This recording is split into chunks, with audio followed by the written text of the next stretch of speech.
Anyways, I'm here with a man that scarcely needs an introduction, and I'd butcher it even if I tried to, but a Vancouver OG, a Vancouver legend, someone that goes way, way, way, way back before most of you were even born. Making me sound old. It looks young, but trust me, he's got some years in the game. I'm here with Mister Martini, and again, scarcely needs an introduction.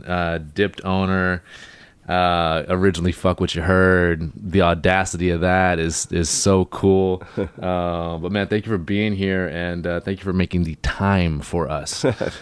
My pleasure. Thank Because you. I know that you know, as you get older, time is scarce, and as business grows, as it's grown for you, time is scarce.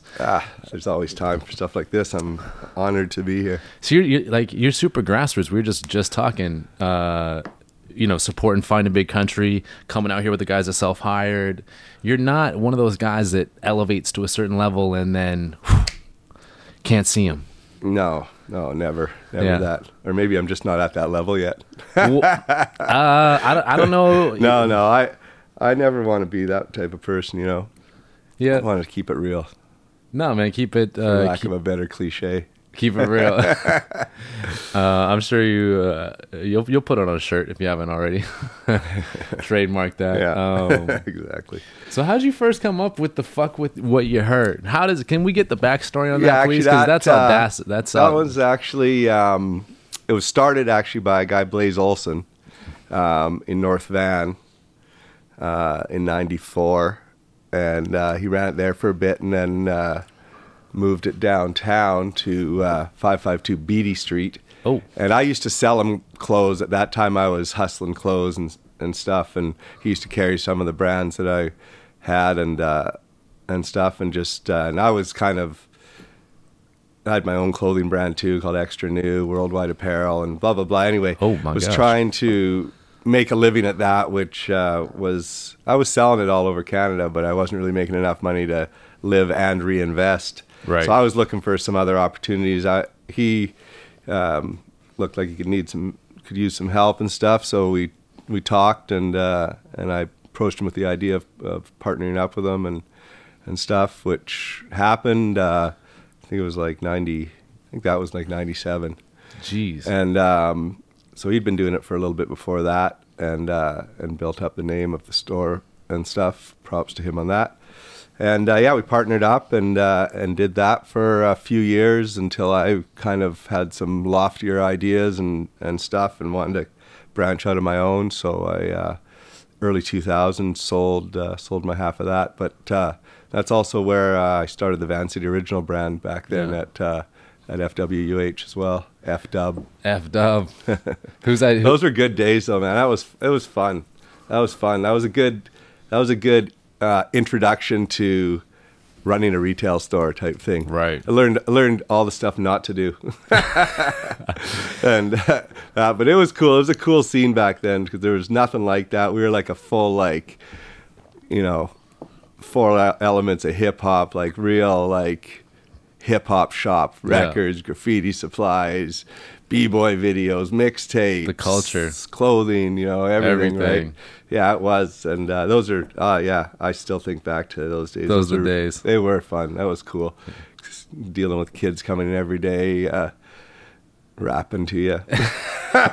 But, you know, like lots of people, like, you know, lots of people hone their DJ skills there, like DJ Physic and stuff. Used to come and just play on the tables and learn and practice or whatever.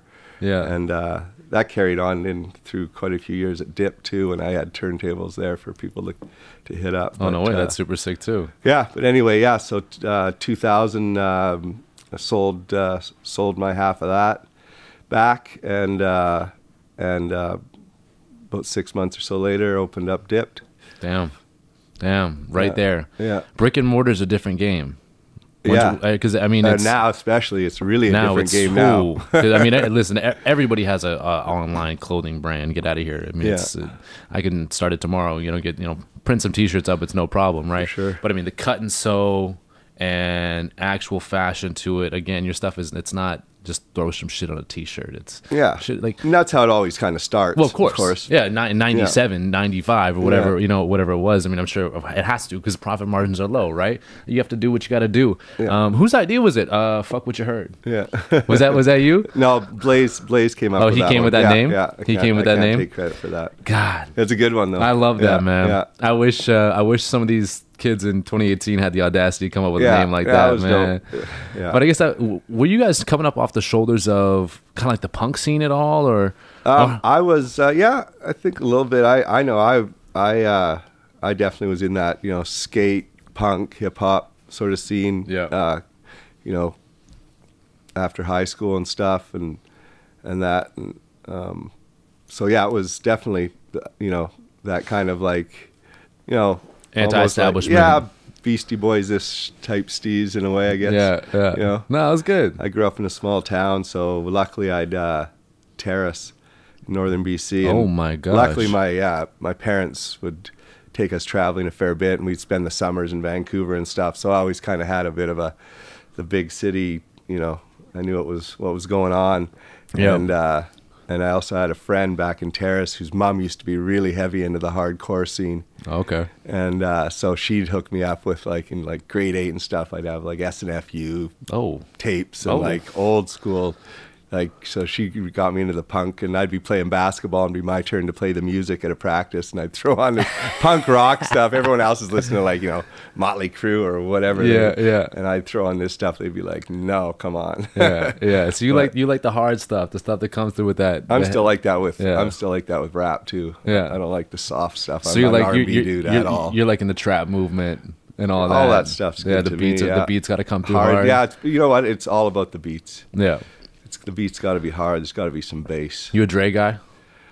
Oh yeah, of course. Yeah. See that? Yeah. Sorry, I thought you said Drake there for a second. No. Enough respect to Drake, and when he's rapping, like, he's got bars, he's got lyrics for real. But I don't like the sing-songy stuff too much. Well, like, he has some. When he comes to with the low end, he does come hard. Yeah. Like he does come hard. Oh, for sure. A lot of that's 40. His producer, whatever. I mean, his whole camp is amazing. I mean, for me, I'm the same way. I love that West Coast bass feel, and even if it gets a little G funky, I'm cool with that too. But to have that, like, low end 808 kick drum, that's what I like. Make the girlies get dumb. So whatever it is, right? I mean, like, when I was a kid, I stole my sister's Chronic 2001 tape. Yeah. I think it was a tape, because we're on Hornby, so we didn't have no CDs. and that pretty much shaped my entire life in musical tastes. Either that, and so my mom would always play, like, Bob Marley, reggae, and all that stuff, which I've actually, like, kind of reverted back to a little bit more now, because I actually kind of fuck with that style heavy now. But it's always been that, like, deep West Coast sound. Like, when Game came back out with this thing, I was like, oh my god, yes, finally West is back. And I loved it. But I was actually always mad that, well, not to say that Vancouver hasn't established its sound, but I was always mad that it was never like, we had Jamie on this podcast who does a lot of, like, Seth K's and Mercules and stuff, and Jimmy Coos, and he was like, man, we haven't developed our own sound yet. You know what I'm saying? Like, and I feel like a lot of our fashion, or at least, like, again, I'm a basketball guy, so everything Grizzlies is hot. And obviously, you know that you've capitalized on that recently, right? So we'll get into that. Everything Grizzlies is hot, but when it comes to a West Coast sound, there's no, like, we don't have, like, again, with Toronto, it's low end, and it's take all the high end out. With LA, it's all bass, right? Like, and then you have your classic hip hop in New York, and the South has a sound. Andre, we don't. Who's our pioneer? Who's gonna come through and be our pioneer? Is our pioneer already here? They've come, and a couple of them are still maybe around, but like, some would say Mad Child, some would say well, you got the Rascals out here, but they had a little bit more of a unique sound. I don't know, it's Vancouver always had, like, a real big kind of, like, underground hip hop scene, and that's why it's allowed, like, people like, Mad Child and Swollen Members to kind of flourish. Like, that's kind of that crowd. They love that for lack of a better music, and I wouldn't classify them as this now, but for lack of a better word, backpack rap, or all that stuff that they used to call it. It was just really meant. It was just you weren't kind of mainstream, really. Is all that. Yeah, all that really meant. Unpopular rappers in the mainstream, right? Yeah, but yeah, that's a good question. I don't know. Yeah, I don't know. We'll see. I mean, I know Snack and the SDK crew. Oh yeah, and all that. Like I know they do lots of good stuff. There's a lot of good stuff out there, actually. There's good music coming out. Yeah, for sure. Yeah. Anybody? What's your takes like in the music scene right now? Because it's changed so much now. Hip hop is pop now. Oh, for sure, yeah. That's why when you start talking about there's a sound out in Toronto, a different sound here, West Coast and East Coast, or down south. That's just the evolution of a musical genre. You know what I mean?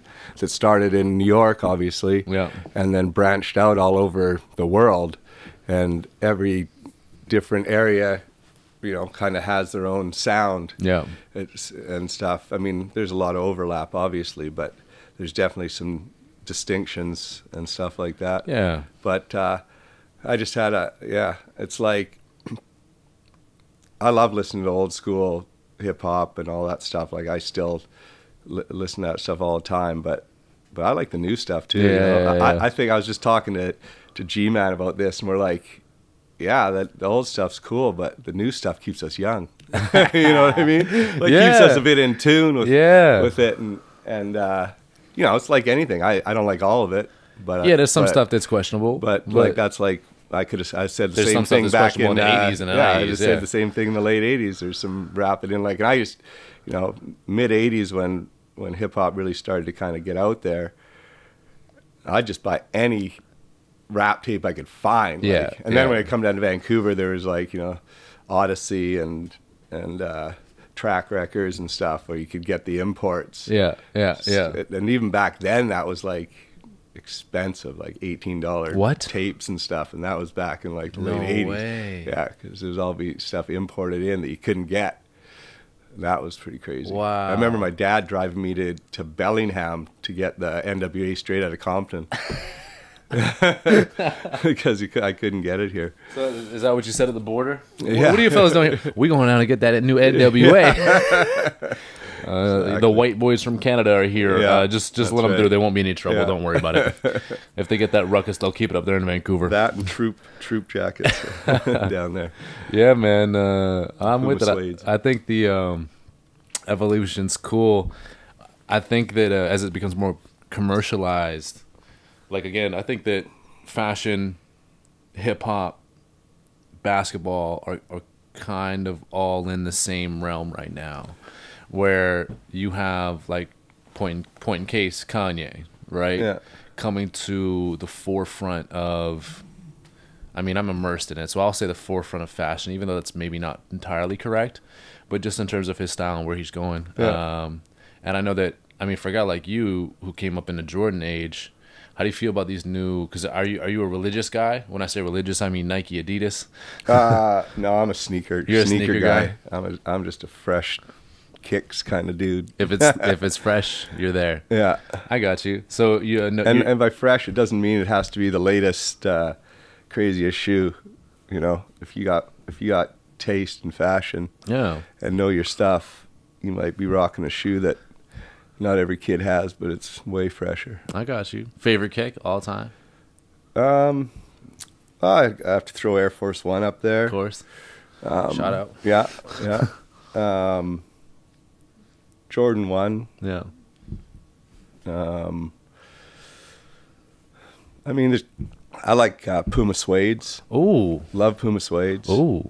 I like all those, the classic, even like shell toes, Oh my gosh. Stuff like that. I don't wear shell toes too much right now, but they kind of come and go. So how do you feel about the new Yeezy movement? And the hypebeast movement? Yeah, it's, I mean, I'm a pretty big sneaker collector and always have been. And, it's just, everything's just different now. It used to be fun. Like we'd drive down to LA and just like spend a week just hunting places for sneakers and stuff. Right. Now you just go online, and if you got the money, you got the shoe. You know what I mean? Yeah. And it's kind of like before you had to be cool to be cool. You know what I mean? Because you couldn't just like now all you got to do is go on Instagram, okay, that's what Travis Scott's wearing. Okay, I'm going to go to this site and this site. Boom, I just bought that. Boom, okay. Got it all. Okay, now I'm cool like Travis Scott. Couple racks down, but I got it all. Yeah, that's not cool. Yeah. No, thank you, man. Thank you for saying that. That's like just sheepism. That's the one thing, you know, I feel kind of like the internet made and killed fashion. You know what I mean? It made it in the way that it opened it up. Like, you know, people can, small companies starting up, they can get their stuff out to the world that they could have never done before. But it also killed it because everyone's just got instant access. You know, like even back when I opened up DIPT, people had to come to DIPT to see what was cool, right? Or see what I was wearing to see what was cool. Yeah, you know what I mean? Yeah. Now they can just do all that at sitting on a couch. Yeah, you know what I mean? Not even move. Yeah, and get their little outfit that they think makes them look like Kanye. See, and they think they're mad cool, but that's not cool to me. See, me neither. And see that's why DIPT has so much value now in my mind. So a lot of people would say, well, you know, retail stores are going to die because everyone go online. So as much as that may be true, so being a Travis Scott fan, you know what he's wearing, you know what's hot, you know what's on the street. You see the new, Ye's new slides, you know what's hot. You can just buy it like that. Yeah. So now, being cool is now just being rich. If you got the money, you can have the look. You can be cool. You can buy the look, basically. Exactly. And so as soon as you can buy the look, it's no longer cool, in my opinion. Yeah, but I'm that type of guy. It's too generic. It's mainstream. Organic. It's not like, you're not just like, yo, this would look dope, or like, you know what I mean, or I got an idea, this would be fly. Now it's like, oh, I'm just gonna copy his idea. Yeah, it's not outlandish. Yeah, you know, it's not outlandish. It's harder to separate yourself now. But people know what's authentic and what's fake. Well, when you've been in the game years like you have, you kind of know. I think so. I like to think I do, anyhow. Hope so. But that's what puts so much value on, again, places like DIPT, guys like Self-Hired, all the local stuff to me, because now it's like, oh, I have to be in the know to know what's hot in Vancouver. Yeah, you know what I'm saying? So it's like, yeah, like I'll go down and like I'll go check what's going on the basement, or what's going on, like who are the local guys, because it's not necessarily just spoon fed to me. I have to go work a little bit. I want to go work a little bit. Okay, he's got something, I'm not really feeling that right now. Oh, this guy over here's got it. Like, okay, maybe Livestock doesn't have it, but DIPT's got it. Oh, now I have to go out and work and see, and again, you know, maybe as you're posting shit on your Instagram, but at the same time, it's like, no, I can say I got these at DIPT. It's like for me, like, again, I have a pair of Jordan 1 lows, and it's like, yo, those are fresh. Where'd you get them? I got those at DIPT. You know what I'm saying? Like, it just because it puts more value on it. Because it used to be like, oh, yo, what are those? Well, now everyone knows what those are. Yeah. And everyone's had those. Everyone's seen 500 images of them in the last few days. 1,000 times. Yeah. Because everyone's like, it's just an endless feed of shoes. That was the beauty of it. Like, even like when I was really collecting shoes, and particularly Air Force Ones, like, I wasn't buying stuff online. I was like finding these shoes, you know what I mean? Yeah. And that people would be like, you know, shout out to Bobito's book, but what are those? You know what I mean? Like, whoa, where did you get that colorway? That's wild. You know what I mean? And then, yeah, that was fun. It was fun, and it's just different now. You know, I'm not bitching about it or acting like some old guy who's like, it's really back when I do miss the thrill of the hunt.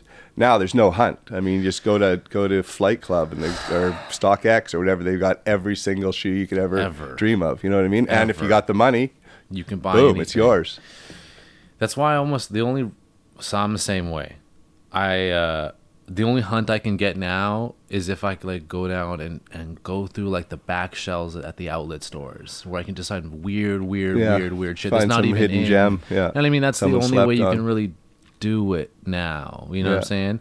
And that bugs me. I don't even want to be a sneakerhead. Yeah. You know what I'm saying? Yeah. Right. And that's, you kind of feel like something's been robbed from you. And that's why, like, I like that hip hop is at the forefront of culture right now. And that's very exciting for sure. And is paying a lot of people and a lot of artists getting recognition that never got recognition. And that's what everyone, generations before me, that's what everyone was fighting for. Oh, totally. And so that's a beautiful thing right now. But at the same time, you kind of feel like, oh, that was mine and now it's the world's. And I feel a way about that, you know? Sure. That makes sense, yeah. How do you, like, in the sense of that, DIPT and yourself, your taste, your persona needs to, like, continue to evolve. So how do you filter shit in and out? Like, how does your taste get crafted? Like, even if you're going from a business perspective. I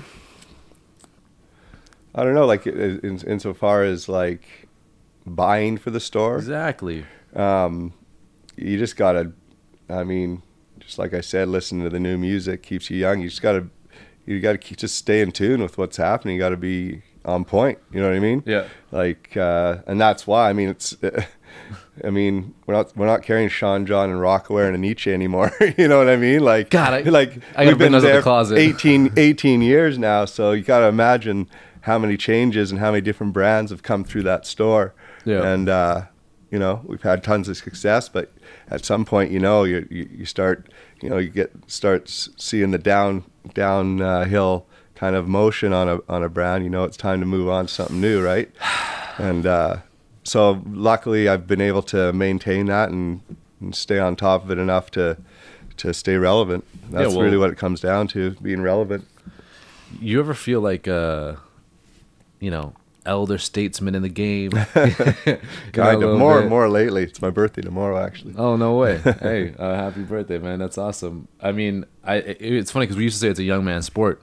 I don't know if it's a young man's sport anymore because of guys like Jay. You know, like 444. Well, they you know, yeah, that just proves that if you have bona fide talent, you can go beyond the typical years. You know, it's not like, and there's not going to be many people that can do it till they're 50 or whatever, or past 50 like him, but there's always going to be a few of them, you know. Yeah. And it's just like, you know, say, you know, in hockey or something, you know, there's not many guys that play till they're 40, but there's a couple. Yeah, Vince mean? Carter's playing. Yeah. Basketball. So it's like there is always those few people who are able to maintain a little longer than the average professional or whatever in their field. What do you think makes those people? As you maybe go into that stage, what just being able to adapt and move forward and not get stuck. Like, you know, you see, you know, I know guys that are my age that still kind of dress like the Sean John days, you know what I mean? Like some people just get, I mean, you see it, you go to like New York. It's everywhere. See, you're like, whoa, what year is it right now? Yo, this guy really has like a double XL jersey on with matching Air Force Ones and a pinwheel. You know what I mean? But there's still dudes that do rock that. They just never, and I actually kind of respect that. That's kind of dope. Like, they're like, you know what?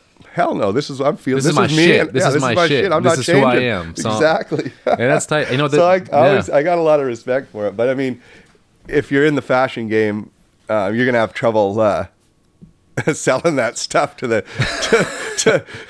all these kids who know what's hot right now. You know what I mean? And it's not the triple XL. It's no. You know what I mean? There's I still got. So it's it's just all comes down to staying relevant and just being on point and knowing what's up, you know what I mean? And not everyone can really do that, and that's why there's not really many stores that have been around for 18 years, or then add FWH that, you know, in the game for 20 plus years. Oh, yeah. In retail. Really been in the game 20 plus years, but dipped 18 years, add on the time before that before retail, you know what I mean? So I've been in the clothing business for a minute, so it's I've managed to survive this long anyhow.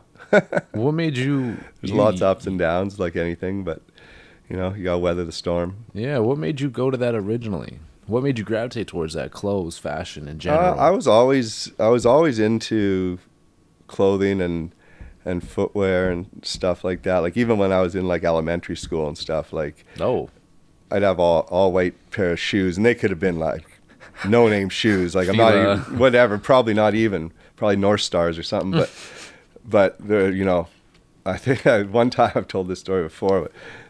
I had a fresh pair of white shoes. I think I was in grade 3 or 3 probably at that time. Anyway, this kid stepped on him, and I kicked him in the head. And I went home, and my mom was like, and his dad called my mom and was like, "Yo, your son kicked my son in the head." And my mom was like, "Well, it was my understanding that he stepped on my son's new white shoes." My mom, shout out mom, she always had my back. Whether I was right or wrong, in the public's eye, she always had my back. And that was so dope. Because that just was built a trust, I think, that carries on to this day, really. So that's shout out moms. And my dad, of course, too. For sure. You ever lace her up with some new pairs? More my dad, actually. Okay. My dad's, He's into it? Yeah, he's got some, he's got some Nikes too. Yeah, he's got some kicks though. He's got some stuff that he busts out. Okay. On like special occasions. My mom will send a picture and be like, you know, your dad, or my mom actually she did something to screw up his white Ultra Boost. Oh. And the version 1 too. So he was on him right away. Oh. Thanks to his son, of course. He has a plug. But my mom was, "How do I wash these? What can I do? Your dad's pissed off at me." So yeah, man. Yeah. Some of these new kicks are hard to clean. My guy Alan Hogan, shout out to the Shoe Dog, new guy on the block. That's my guy. If you bring anything Yeezy to him, he's like, "I can't clean this." Okay, it's done. I'll tell you how do you clean all those ones. You throw them in the wash.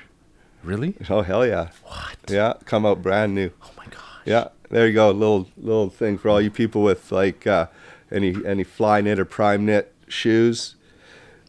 Throw them in. Throw them in the wash on just a short cycle, cold water. Damn. A little bit of soap. Let them dry naturally. You'll be surprised. You'll have a new pair of shoes. Thank me later. I shouldn't have told you that. No, I just probably lost a bunch of shoe sales. You lost a bunch of business for them because they can just clean them up now. Yeah, man. I just use Jason Mark, man. Yeah. That's my thing. There's a part of me. See, I will throw some shoes to Alan every once in a while just to say I'll just honestly go say what's up. And whatever, I'll give my girlfriend shoes, but I love a part of like I just like crouch down in the bathtub, start for sure cleaning the Jordans or whatever. There's a part of that that's like I just take so much pride in that. You know what I'm saying? There's like I like doing it myself, and I guess that makes me old school or poor or something like that. I know. I still pull out the toothbrush sometimes. No, of course, you got to do it. It's like part of being a sneakerhead. It's part of the culture, man. I love it. That was really interesting to me when I saw Jason Mark come up and that whole movement of like cleaning your shoes. Yeah, I love that the progression of sneakers has just been crazy. I'm like, for my personal taste, like again, I got ones on right now. I love the olds, like I'm like a 136 guy. I love just like classics, bona fide, with the leather, like last me a long time. I'm not so much on the new stuff, which I should adapt, but I'm just like I'm in love. That's all good. And well, there's no shortage of retro shoes, so you'll never have any trouble finding them. Yeah, they're good at that. Yeah, they're super good at that. Save money on R&D. Yeah, just keep pumping out the same thing. Some things are classic. Some things are really classic. You know what's classic? Vancity Originals is classic. That is classic. Like, that is one of the first images I had of Vancouver in my head was the red, Vancity red. So much so, and a buddy of mine, I won't say his name on the podcast, but a buddy of mine, so I'm from Hornby. On Hornby, we love Vancouver, the culture, because we want that streetness, and we're fucking there's 900 people on Hornby. We're not street. It's a big city. We're the dirt road, and so we love Vancouver, right? We like Vancouver culture is everything to us, and or at least to me and my guys, and so we always fucked with the Vancity Originals, and so our postal code is VOR1Z0 Verizon. It's like the main restaurant on the island or whatever. So we took Vancity out. He went to Costco, got a bunch of Kirkland shirts. Big red VOR1Z0, Verizon, big red thing, knock off like crazy. I think he sold it for like $60 or some bullshit like that or whatever. So you're having repercussions, you know, for sure. But you were before this wave. Like we say hip hop's pop was not in the 90s. No. You know, like it was just starting to really kind of head that direction. But is it gratifying at all for you? I like the fact that I got to see all those stages of growth from, you know, kind of the mid 80s to now. Like, yeah, I got a good, pretty awesome cross section of hip hop as a whole. You know what I mean? Because I've been into it, so you know what I mean, like, and still am. So I've got to see and witness all that and the evolution of the music and the beats and just the style of it and how it became so many more styles and subgenres. Yeah, exactly. It's just, and just to see it become, like you said, it's the rock and roll of this generation. Yeah, no, it totally is. And it's awesome, man. You don't have a point where you just kind of sit back and you're like, I told you so. yeah. I mean, I guess invested in it, you know, pretty heavily. Well, yeah. And you know, there's always been a hip hop aspect to my businesses for sure, and that remains true still today too. There's an urban legend out there that Master P was your first actually, customer. Is that true? I love telling that story because it's dead true. He's the first ever paying customer at DIPT on the day it opened, December 11th, 2000. And that's a whole crazy story actually, because how'd that come to fruition? How it came was he might even have been staying next door at the Wedgewood, but he came out here, a guy who actually became good friends with Chick Egley. He was producing Dark Angel with Jessica Alba. And he's actually a big hip hop head himself. Shout out Chick. And he had got written Master P. I can't remember if he played himself or not, but into one of the episodes. Okay. So he came out here. So he flew out here with his you know, his bodyguard or whatever. Well, his bodyguard came with an arsenal, which they found when they landed in Vancouver. Ooh. Like on some, like, they were holding him on some terrorist shit. Like it was major. So one way or another they got, I don't know whatever happened as far as that, but he basically got out, and but he had no clothes really. So he was walking by, and one of my employees, I think, said something like, I think Master P just walked by. I'm like, what the fuck? Get the fuck out there and grab him. Get him back here now, man. Which he did, and he came in, and he ended up, I've still got the MasterCard receipt, to be honest. Way. Yeah. And so he was, my first ever customer, Master P. So I was like, oh, that's a good sign. Damn. Yeah. Damn. So did they lock him up? I actually really don't know. Not Master P. What happened with his bodyguard or whatever, I'm not sure. It was a big deal though. Yeah. And I think, I'm not sure actually what the story was on after that. But what did he buy? One thing he bought was an Averex jacket. Okay. That was one thing he bought.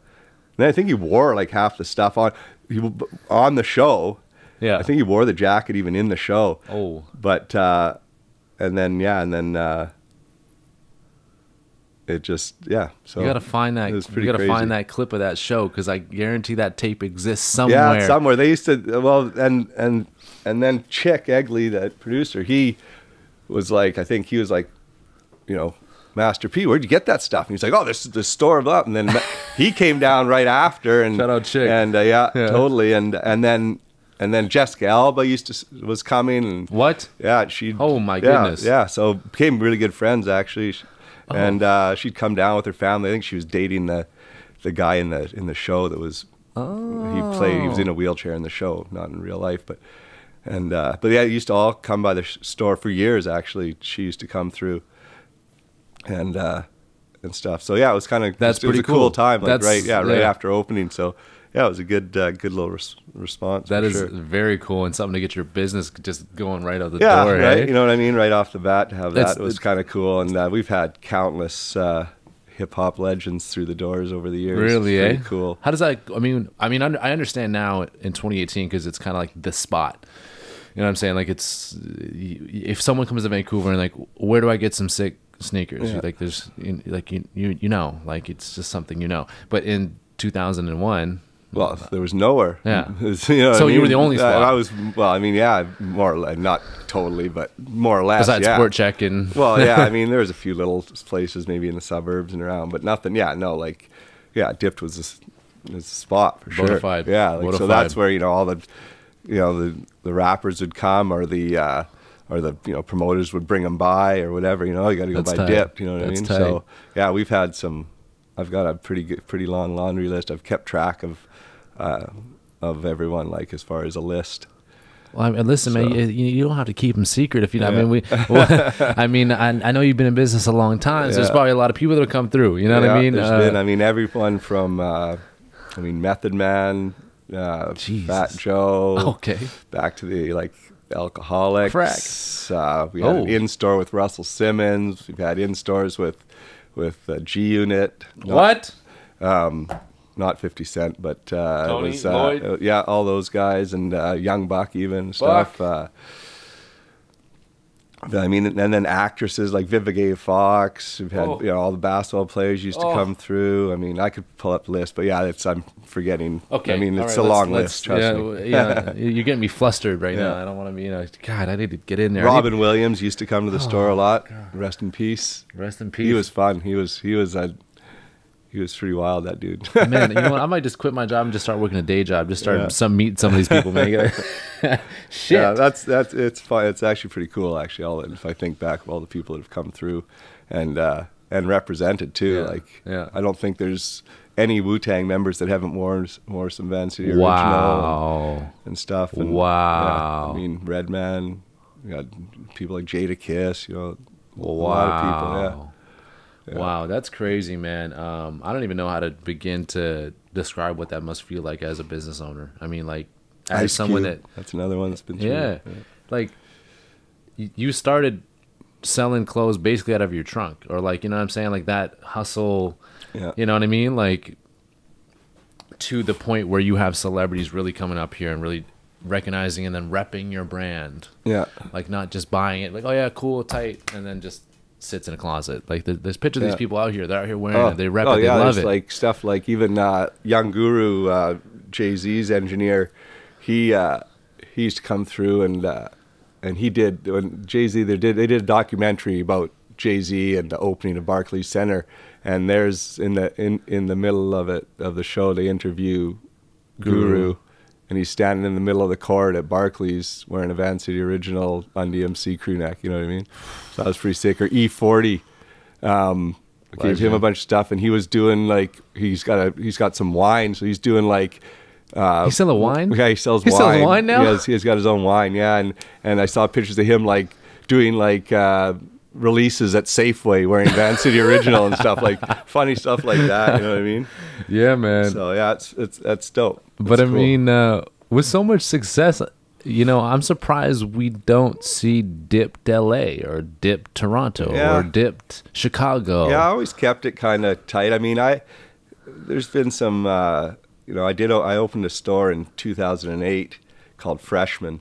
Not a good time to open And a that store. was right the day that pretty much opened the same day that the newspapers warned everyone that the recession was here and save your pennies. And it was a little higher end, and I put a ton of money into it. So that was, with all the success, there's some big L's too. And that was definitely one. Got to eat your L's. Yeah. So that was some tough times, but made it through. And, that sort of stuff, speaking of cliches, makes you stronger. Yeah. And it did. For sure. I mean, you can't just, have your ride up to the top. It doesn't work like that. I mean, I'm sure there's tons of stuff behind the scenes that's constant happened. struggles. Yeah. It doesn't get any easier. Yeah. Fair enough.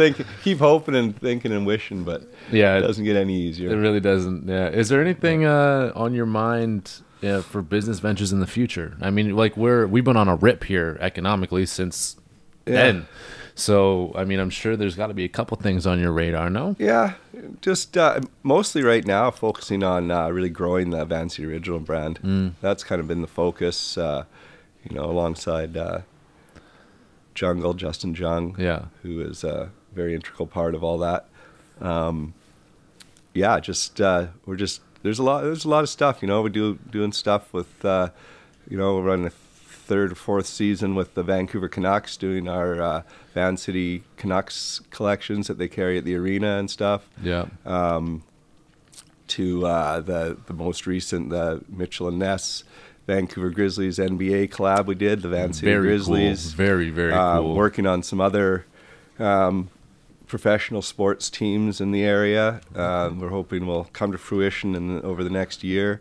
So doing a lot of stuff like that. Looking at possibly flagship Vancity Originals store. That's in the works. Wow. We've started wholesaling. So, you know, before it was pretty much online and at DIPT. We've opened up some other accounts and stuff there. And so, yeah, just been growing that a lot and just, you know, still trying to keep DIPT, you know, relevant and popping and stuff. So it's labor of love, I guess. And, I guess so, but I mean, you're not failing. It's not struggling. I hope you don't feel like that. I don't know what the balance sheet looks like, but I mean, your name is out there. It's constantly out there. I had a couple people just coming up to this podcast because I mean, people know the podcast now. Like, who you got coming up? Who you got coming up? And I'm like, Martini's coming up. Like, what? And like, how did you get in those ranks? I'm like, I'm not in those ranks. So you're definitely out there, and people know it's a mainstay.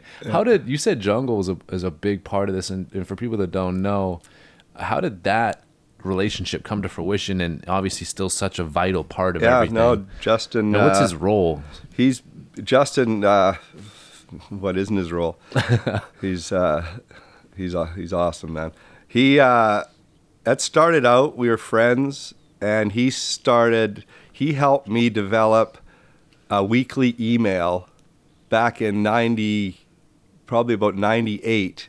Him and his brother had a web business, and we did this, and literally, like, I can say this, we were probably one of the first people ever to do like a weekly email out. Like, email people were not in 98. Yeah, people were not doing that. What's the internet? Sorry. Yeah, exactly. Yeah. Exactly. So that was it. And then after I opened up DIPT, I was kind of pretty much alone there, and was kind of looking for, you know, a manager or someone to help. And he was transitioning out of the business he had with his brother, doing web design and whatnot. And he'd done tons of, like, he did, you know, my first flyers for DIPT. We did the original DIPT logo together. Like, he's had his fingers in everything with me since FWH, pretty much. And so he worked at DIPT forever. We had a clothing agency together. Where we repped a bunch of clothing brands, like back in like mid 2000s, like Canada Goose, when no one knew what Canada Goose was. We had, you know what I mean, like stuff like that. Like we did, you know, 10 Deep and Crooks and like all these brands back then that we kind of broke. And so we had an agency and stuff. Low key, some of the biggest brands out there. You just kind of slid that in there. Like, we kind of broke Canadian Goose. Crooks and Castles, that was us too.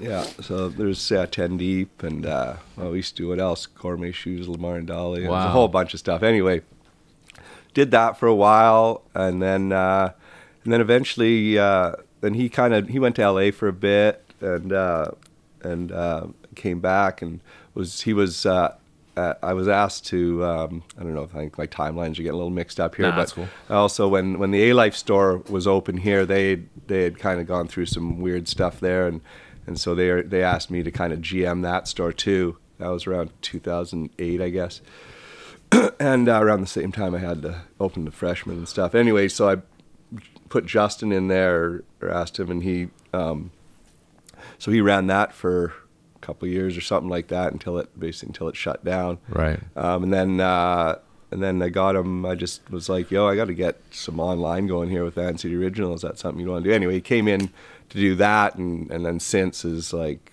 marketing, production, like design, online. Like, you know, he's a very big asset. And, very cool. Yeah. Very cool. And you know, one of my best friends as well. It's my brother right there. So. Yeah.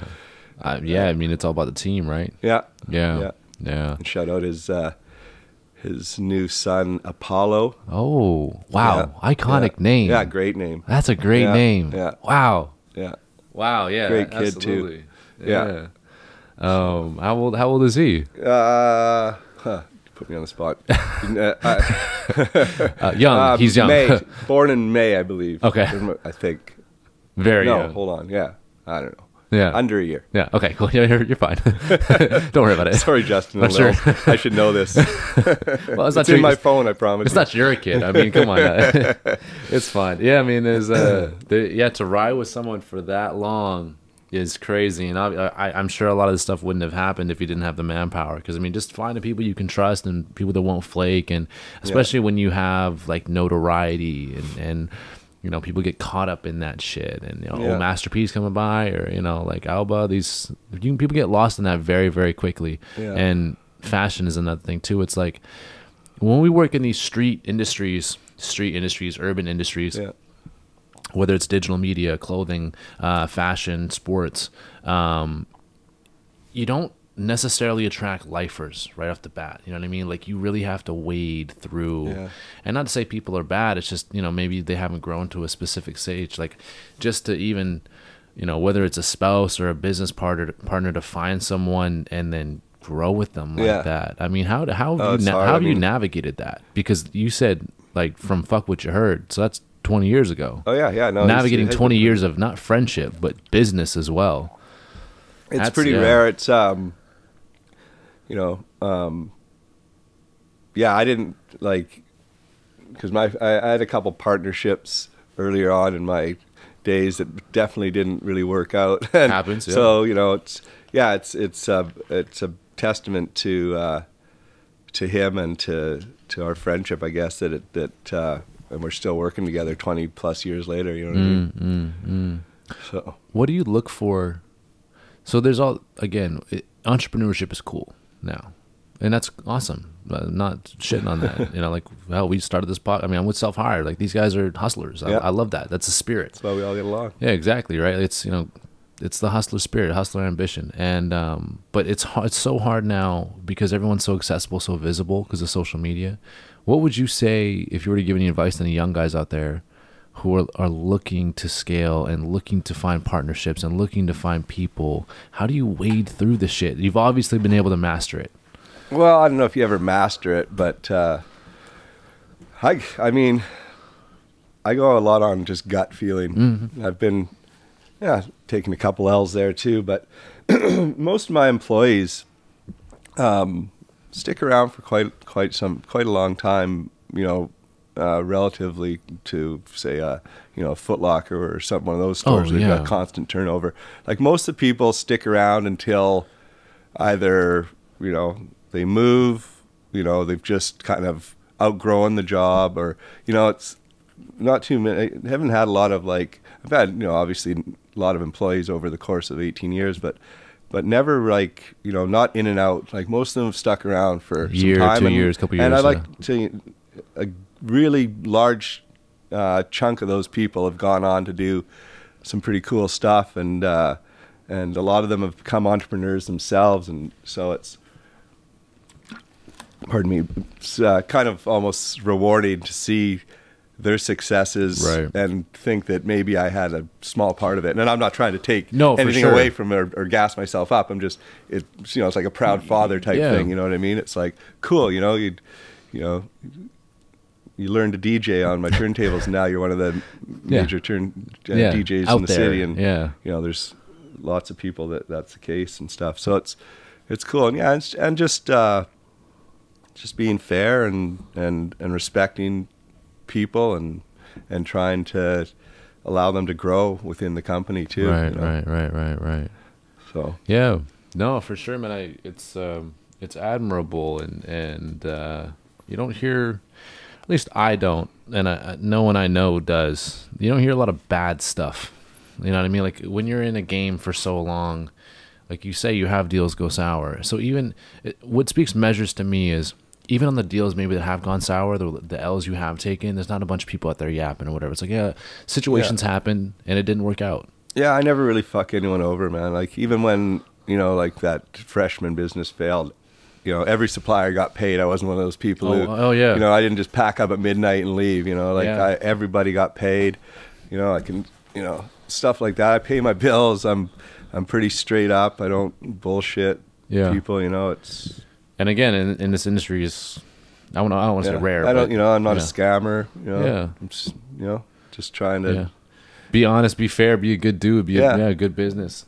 Yeah, I mean, everyone's done some bad things, but sure, yeah, but I mean, But I've never, I've always kept it 100 with as far as business, you know. Just I've never been, you know, and I've seen so many people that have taken that route, you know, done like midnight moves or just, and you know, it's almost frustrating because half the time it just doesn't even seem like there's any repercussions from not doing that, and you're like, why am I sitting over here being a good guy, being honest, paying and, everybody out, you know, paying everyone off when I, you know, can't even pay myself, but you know, there's. I don't know, helps me sleep better at night. And like you said, I don't think there's a lot of people that know me that could talk any shit about me. You know what I mean? Like in that regard. I mean, there's a lot of people that don't know you and make assumptions, and then Fuck those you people, gotta man. eat their words once they actually meet you and realize that their perception of you is completely wrong. Yeah. So yeah, I mean, I've dealt with that lots. That's funny to me though. I'm like, okay, now you want to be buddies? Yeah, I get it. Yeah, I saw those comments. Yeah, right. Yeah, I mean, you're dealing with called haters. They come. It's all, you know what? You can't fault them. They're just weak and jealous. You know what I mean? You're not wrong. That's it's insecurity. Yeah. It's insecurity for sure. So I got to ask you, man, because you've seen the landscape of hip hop change so much, because you've seen the landscape of this business change so much, what do you think about Mr. Kanye West?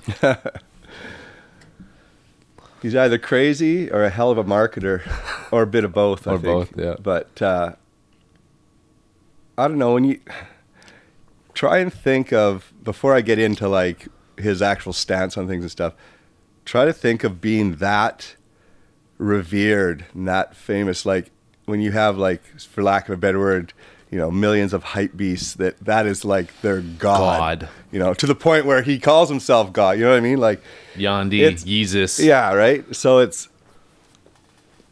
that could twist you a little bit. You know what I mean? You could get like a God complex, you know what I mean? Like there's tons of famous people out there, but he's got like a pretty unique and very large following. You know what I mean? And actually, this is something I actually meant to ask. I was going to ask a kid that works for me, Solomon, because you know, he's 19. So I was like, I still got to ask him this.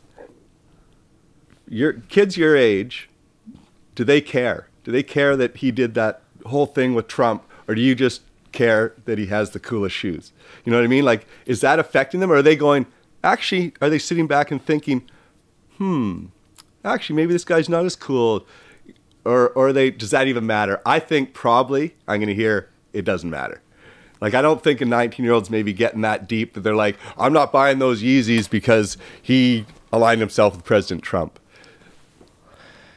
But I still want to ask that question because I'm curious. You know what I mean? Like, I'm a little bit removed from that demographic, but for me, I'm a huge Kanye. I've always been a huge Kanye fan. Like, he's a genius. My sister hates him. Yeah, but there's lines. Like, I mean, there's lines. I don't know where he's. It'll be interesting to see where this is all going. Like, you know, you almost think that to a certain extent it's all orchestrated. I mean, look at the family he's immersed in. Their whole life, every move is orchestrated. It's the most popular family ever in the history of the human race. So it's a warped reality, man. Like, so that's why I'm kind of like, I get how you could get a little mentally fucked up. You know what I mean? No, because 100%. Because it's like, it's such a warped reality, man. Like, such a weird, you know, like he could just go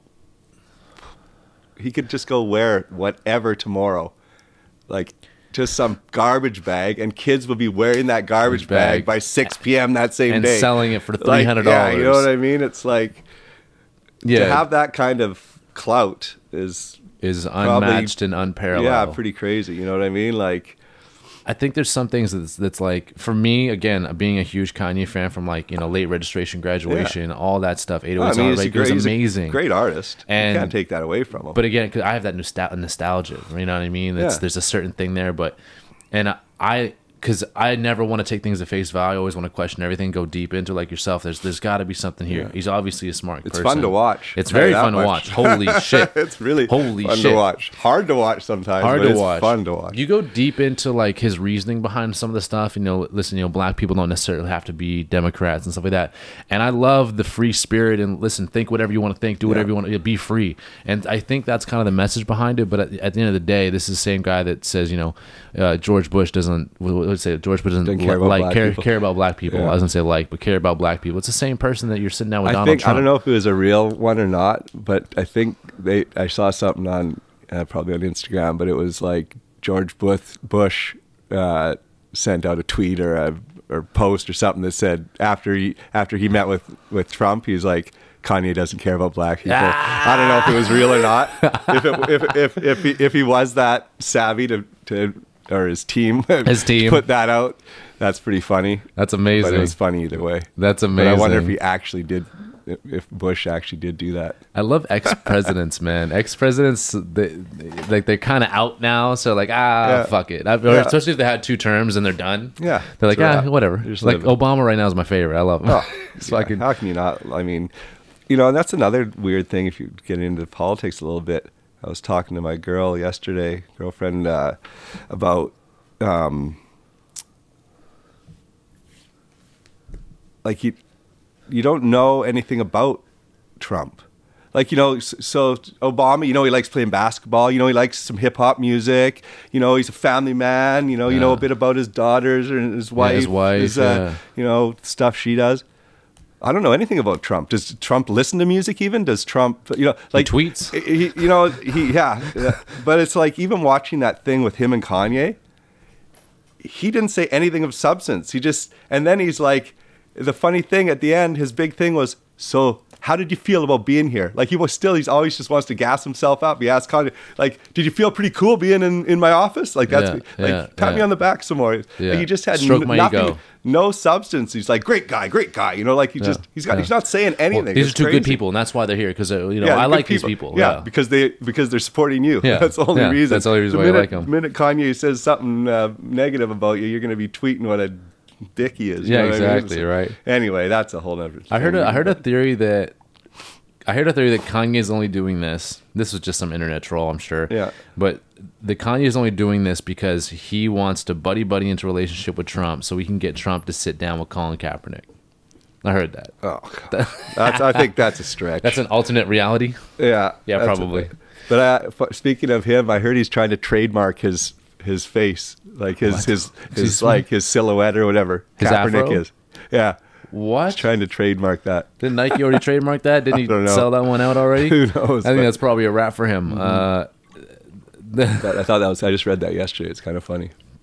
You got to trademark everything these days. Oh yeah. Just on the phone with my trademark lawyer today, actually. Yeah, you're don't no one open up another DIPT 2.0. Don't be going and doing that. It's tough. I mean, people even that's trademarking content. That's trademarking a photo. That's trademarking. And even the classic Vancity Original un-DMC logo, as we call it, that's all trademarked. Yeah. As it should. Well, I mean, fuck, it's made you so much money over the years. Like, it's fucking so successful. How could you not? Yeah. You know what I mean? Like, it's I'd be surprised if it wasn't. I mean, but branding content is an interesting thing too, because it's past just a trademark or a name, because again, branding used to just be your logo on something, and now it's grown into, I don't even like people. There are cases out there where you're stealing like a Nike style video, or like you're stealing this way of doing something, or this method of branding. Back to what we discussed earlier about accessibility. You know what I mean? It's like before you could do it, and maybe no one will even people won't see it, but now it's right there. Everyone's going to see it right away. Yeah, and you want everybody to see it. Yeah. How do you feel about the content game in 2018? Because marketing has changed so much. I mean, I saw you guys put out that billboard, which was so tight, and you did all the photos by it. That was so tight. Yeah, that was super cool. I respected the hell out of that. Shout out to you guys. But how do you feel about the Instagram and the Facebook and the Snapchat, and how have you adapted to that? Oh, it's so important. I mean, it's like it's just another cost to retail now. Before, I'd get some young kids, go tell them, I'll give you a t-shirt, go hand out flyers on the street, you know what I mean? Or stand outside the club and hand out flyers, or, now it's like, you got to have a social media team, and that's a whole nother employee. So that's a whole nother cost. Or 2 or 3. Yeah. You know what I mean? Yeah. So it's like, and it's got to be, you got to be creating unique content. You can't, it can't be bullshit. It's a full-time job, and I mean, you got to be popping on Instagram. You got to be. You're out of the game. That's your marketing, right? Yeah. So yeah, I mean, we did radio ads for years. Flyers and radio ads. On the beat back in the day. Probably not doing a lot of radio ads now. No, not at all. So. That obviously ended ages ago, but yeah, and it's just, that's the new way is basically the Instagram, the Facebooks and stuff like that. And if you don't have, a good following and you're not creating any good content or anything, you're not relevant. Yeah, exactly. You're not relevant. Yeah, it comes right back to that. And that's scary. First off, that's scary that your value is that. And that happens with personal brand, that happens with everything, right? Like that's now a common accepted metric, and it's changed everything. I think actually, in the scheme of things, if you compare what a billboard used to cost, or maybe even still costs, I don't know what a billboard costs now, or what a radio ad used to cost, versus its reach, or flyers versus their reach. Yeah. I might have hit maybe lucky I hit 100 people. Yeah, exactly. Do a post, just boom, there's 20,000 people. Or so really, it's people, underpriced attention. Yeah. It's an attention arbitrage at the end of the day. Like I mean, if you throw $100, I don't know what Vancity would get in terms of engagement, but if you threw $100 at a post versus throwing $100 in flyers, you know what I'm saying? Like, it's not even close. I saw a kid out the other day with flyers, handing them out. I'm like, bro, where have you been, man? Like, first of all, like, it's just a waste, like, environmentally, like, you know what I mean? But eco shaming, man. Like, come on. There you go. You're from Hornby. You should respect that. Hippy dippy. For sure. But I mean, like, who's taking a flyer, bro? Come on. What? Like, you're really keeping it real, homie. Like, you're handing out flyers, man. Yeah. You gotta. If you have a phone, can I get you a smartphone, bro? Yeah. Even an Android. I'll get you like an old one of those. Yeah. I'll get you an iPhone 3. Right? Yeah. Anything. Kids, it's tough. It's tough out here for these kids. They don't know. But it's surprising to me that, I mean, I don't expect that you do all your social media or any of your social media, but you have great fucking content. You're conceptually, so obviously you're not deploying these posts and timing and all that stuff, obviously, but even just conceptually, what you've done with the Grizzlies and just color schemes and reacting to the market and how it's gone now, and just even being one step ahead a little bit, like with these, even just the colors that you're working with and the fabrics that you're working with. I mean, I've noticed a little bit, you guys have kind of, I know you say you tried to kind of open up a little bit of a higher fashion store, but I mean, I feel as if the brand's kind of matured a bit in a way, like, for sure. Well, towards the cut and sew. You know what it is? It's just becoming more of an actual brand. You know what I mean? Like, I just ran that, like, I made a t-shirt because we made the shop tee at FWH, and I put Vancity Originals since 1994 on the back. And then I was like, meaning like we're an original Vancouver store.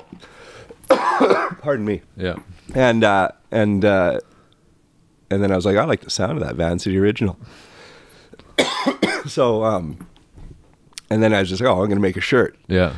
And then it just kind of, it became a bit of a hobby. Whenever I had an idea for a shirt or something, I'd make it. And then I started realizing, I think I can make this into a bit of a brand. And one thing led to the next, and that's how it goes. Yeah.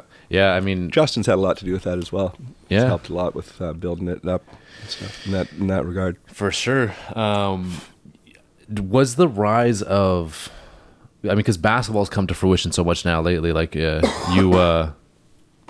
basketball has just got to a point where it is so much more popularized and global. Oh, it's crazy. There's more people playing basketball in China now than all of North America. Yeah, it's insane. Like, it's just like, it's the hugest growing thing. Like, yeah. I mean, shout out David Stern, I guess. Or, yeah. Yeah.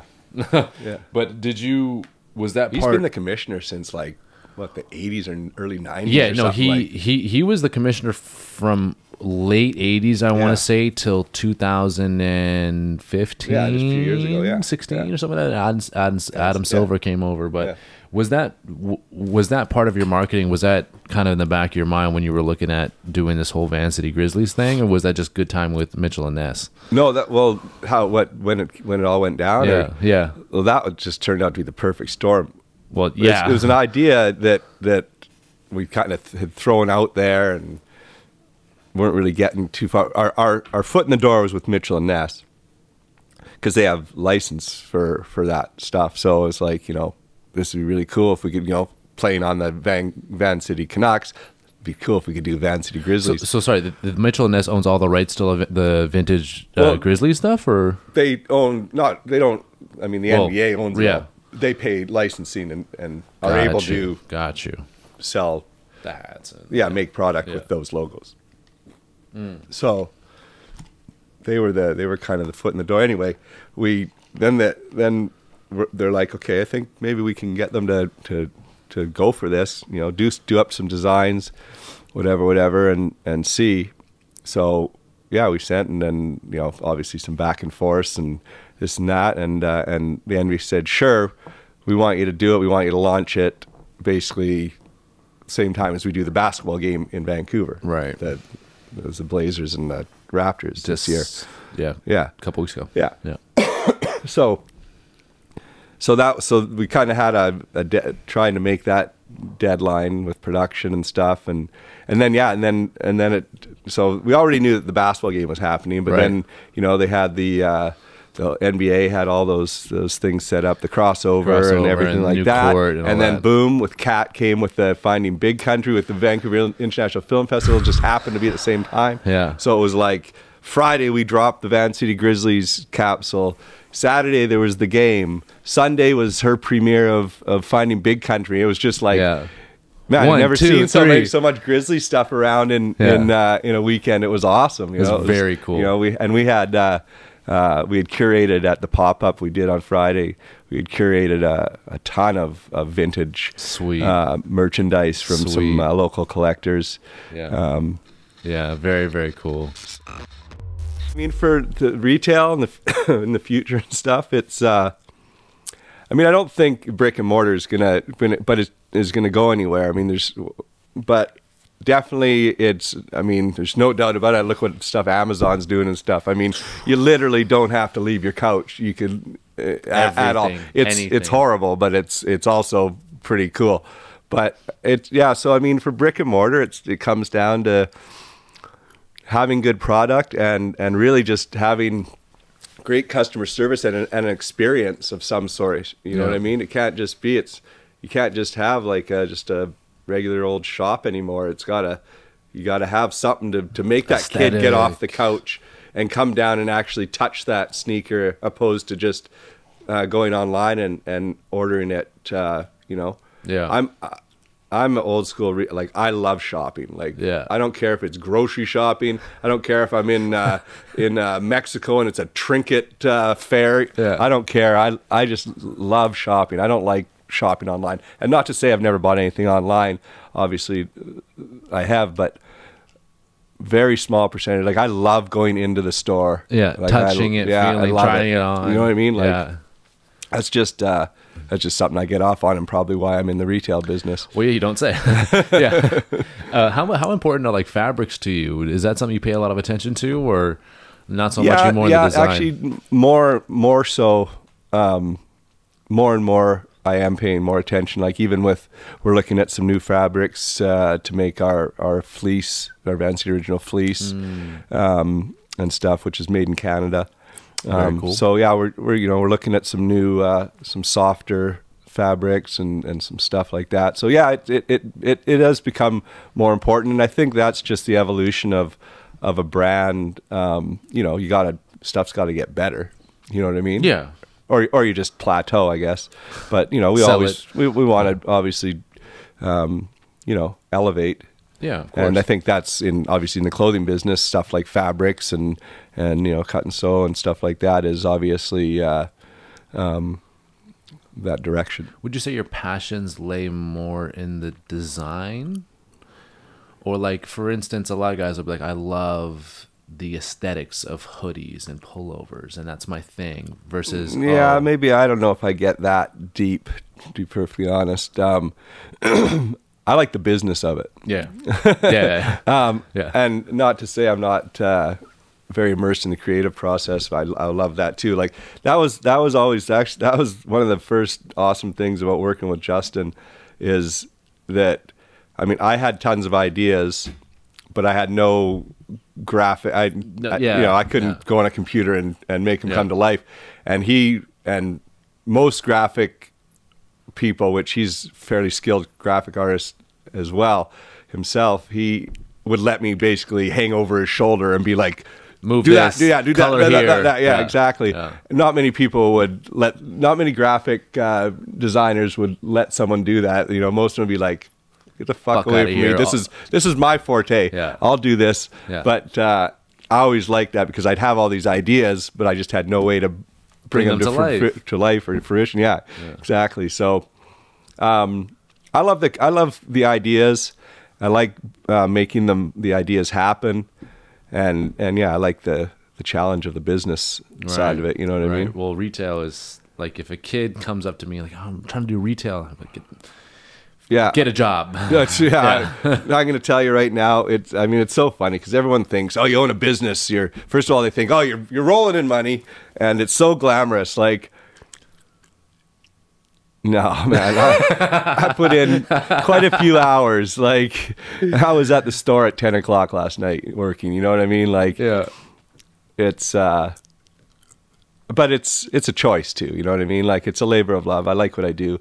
You know, it's never hard for me to get up in the morning, you know, and go to work. Yeah, it's, you know, I'm lucky in that, and I have, you know, I put the stuff that interested me together and made a business out of it. And, you know, not that many people can say they did that. You know, I was really into fashion. I was really into hip hop, and I always knew I wanted a store. Probably came from my dad having a chain of retail stores, drugstores actually, but still, you know. Oh, no way. And so he's obviously been a great mentor to me over the years as well.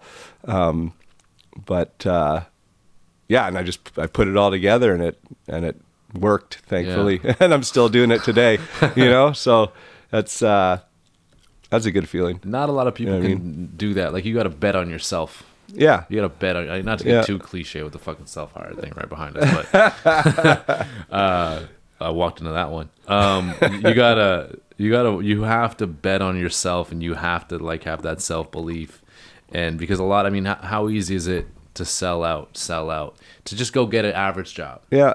And not saying that there is, you know, pride in working and feeding your family. I'm not trying to, you know, shit on that. Yeah. I'm just saying, to go out on something that is outlandish and is an alternate route and is not necessarily easy. There is no roadmap. You are making it up as you go. Yeah. And again, if you fail at this, you know, it's not just like, oh, you know, it's whatever, I'll just shut down my site. That's like still you're more failing. of a win than the person who didn't try it. Oh, you know what I mean? Yeah. Every failure is still a win, but like it's not to you. It's like, no, this is a actual storefront. This is an actual brand. We actually have tens of thousands, hundreds of thousands of dollars in this. Yeah. Like if we go under, you know, like we talked just briefly off camera about Spencer and the retail store he has, and it's like, you know, if he goes under, he has to pay all his suppliers back. Yeah. There's serious repercussions to failing. As much as you'll say, yes, there are lessons and that makes you better. It's not this little lemonade stand. This is real life, right? You have employees, like you. Yeah, that's the thing too. Yeah, you got, you know, a dozen people or whatever relying on me on the 1st and 15th. You know what I mean? And if my business is failing and I can't pay them, then, you know, that's affecting them. So yeah, it's something you'd always have to consider, that it's not just, you know, me trying to feed myself. I've got a family, you know, a business family that I got to feed too. An extended family, yeah. So it's you know, you kind of feel like you owe it to them a lot too. How crazy was that? Just like when you got your first couple employees, when you were like, oh, I got to do payroll. Yeah, you know, when I was opening up DIPT, I hired a few people, and I don't think any of them lasted probably past the first month or so. You know what I mean? Because, you know, just and then I just worked there by myself pretty much for a couple months, I think, until finally convinced Justin to come on board. But yeah, I mean, you know, put in a lot of hours, but like I said, I was stoked to go to work every day, so it wasn't a big deal. Right. How do you still have that hustler's ambition all these years later? Like, because I'm not rich enough. That's why. That's what I'm saying. That's what I'm saying. Trust me, I'd rather be on a beach somewhere than. Yeah, but I feel like if you were on a beach for a couple of weeks, you'd probably be like, man, I need to get down to the store. That sounds pretty awesome. Yeah. Now. But that takes, you know, life ain't free. Life ain't free. Yeah, no, I mean, fuck what you heard. Life ain't free. Have a standard of living you want to attain or want to maintain. I get it. I get it for sure. Do what you got to do to get there, or to stay there, or to whatever. But still, there's a difference between I got to sell this shit so I can eat, versus okay, you know, I'm trying to get the yacht, you know, like yeah. Well, I don't know. Sometimes I'm just trying to eat. But there's a difference, right? Like I don't know, do you have a family or? No. Yeah. See, again, there's another level of motivation. Oh, there you go. Yeah. Fair. And I've got extended family. Yeah. Shout out to Noah and to Hudson and to Apollo. Yeah, Apollo. Absolutely. That's wow, great name. Do you know the inspiration behind that? I mean, obviously Apollo was Apollo, but like that's just outlandish. And I've not heard that in forever. Yeah, no, they came up with a really good name. Yeah. Yeah. God, you must have have so many creatives around you all the time. Yeah, I do, and it's good. It's a good vibe, man. It's you know, even like, you know, all my employees bring certain things to the table, and my friends and their families and stuff like that. You know, it's cool. Yeah. So where do you see this going? Again, you're in the fashion industry. Where is this going in terms of trends? What do I got to buy right now that's underpriced, that's going to be priced? You know what I'm saying? Like I'm trying to get summer 2019 now. Right. You know, what should I be getting? Oh man. What color? Because it's the off yellow right now. It's the mustard color. Yeah. The off green. Yeah, some of it's weird. It's like should I buy tight clothes, baggy clothes, ripped jeans? Not ripped. No, not ripped jeans, and probably a little bit a little baggier these days. I'd say. I don't know. You know, it's you don't really have to follow those trends. You know what I mean? Like, obviously, there's going to be stuff that emerges in the fashion world that you're like, oh yeah, that's dope. That's dope. I get down with that. You know what I mean? Right. But I don't know. It's weird. It's kind of like if I look back to pictures of me, how I dressed in like, say, the late 80s, it's pretty much exactly how I dress now. Gangster. You know what I mean? Like, that's gangster. You know, pair of fresh sneakers, pair of jeans, a white t-shirt. You know what I mean? Like, or lately I've been on some cozy boy. Okay. It's like, this is actually the first day I think I've worn jeans in months. I'm on some track pants and sweatpants vibe these days. I like it. The soprano mob boss. Yeah, you know, really so out here. That's been my running it. Yeah, yeah. But so, what is your heritage? What is your heritage? Me, Italian. Yeah, and I was guessing a bit of Scottish, I think too. Yeah. I got you. People kind of have a vibe, you know. Like I think a lot of obviously genetics is one thing, but we get a lot of our personality, I feel like, from that too. So you get the Italian talker, hustler type thing. You know what I mean? I don't know. You ever watch The Sopranos? I mean, come on. Of course, yeah. That's many times. That was my shit for sure. So yeah, okay. So a little bit more baggy. Yeah, a little fuller cuts. I don't think you know, and I don't know. People are still wearing ripped jeans. I thought they were done a minute ago, personally. See, like the no hate at all. Like the but 90s, they're still popping. Like everyone's still wearing that stuff. Like the 90s came back, kind of. Yeah, like all the retro sportswear. That's still good. We did really well with like basketball jerseys and shorts over the course of the summer, actually. So I think there's that, that. So I think the sport vibe is still going to carry on through next year for sure. Yeah. A lot of that. I mean, I don't think I'm the only one, enjoying wearing sweatpants every day.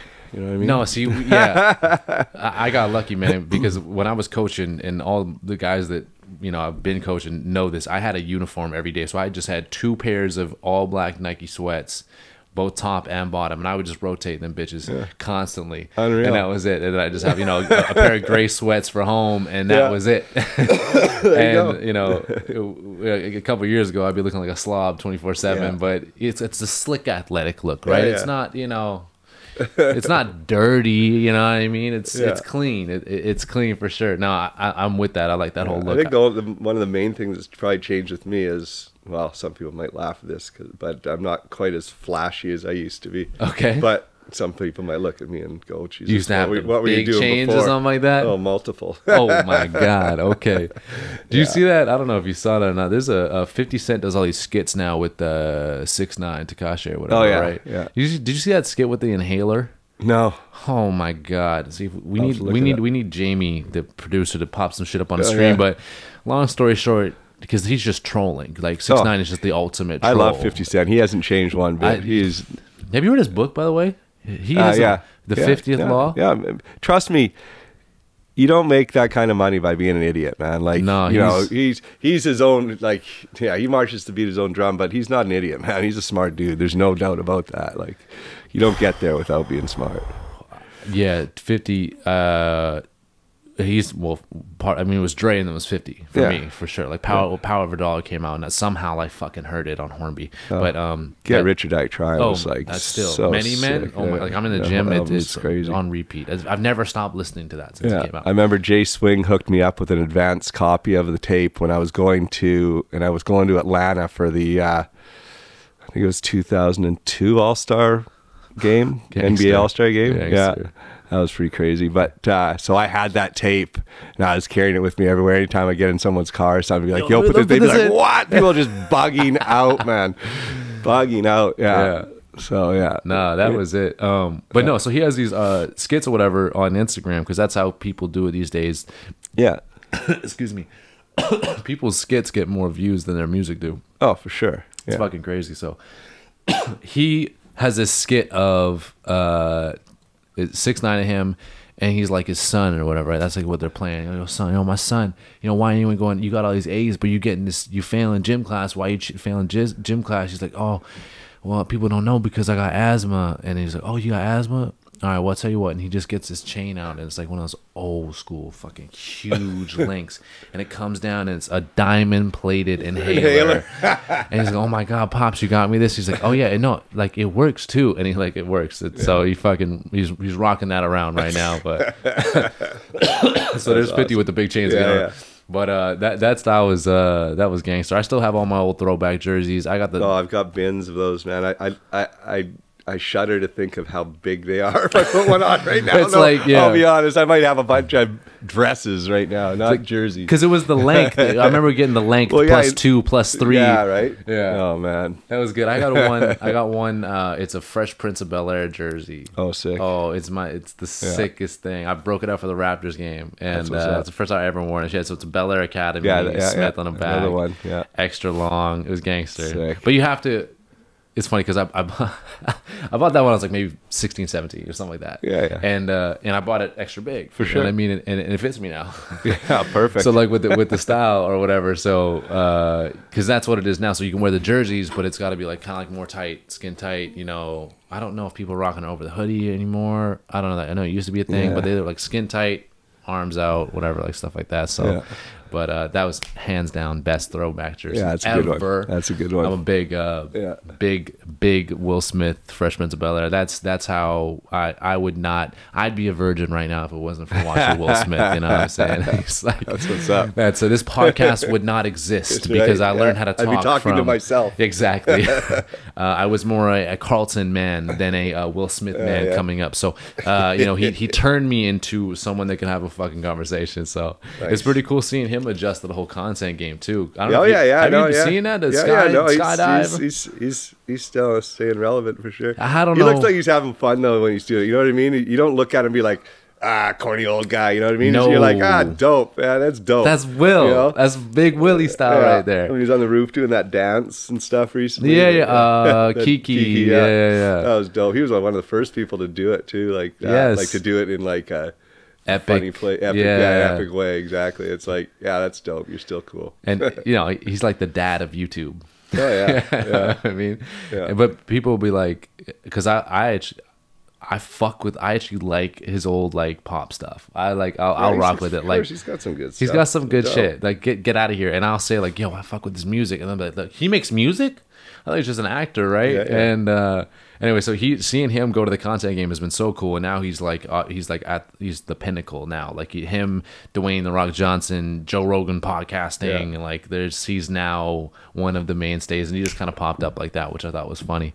But the fact that he's used to cameras, but letting his family go like that, because you know Jaden and Willow, they're kids are all like wild, crazy, doing unique, dope shit. You know what I mean? Cool and kids, his ex-wives and Jada's in there all the time. I love watching it, man. It's very, very cool. It's a good vibe for sure. So when are we gonna see the Martini vlog? When are we gonna see the lifestyle? When is the, you know what I'm saying? Like, come on, where's Martini TV? That's got a good ring to it. Come on now, Martini TV. I like it.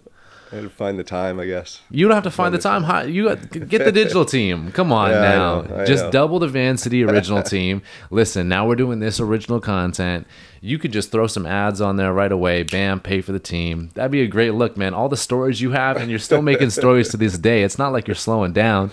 You could be out there. Your vlog content would be amazing. It's funny, I actually know some guys that do some video stuff.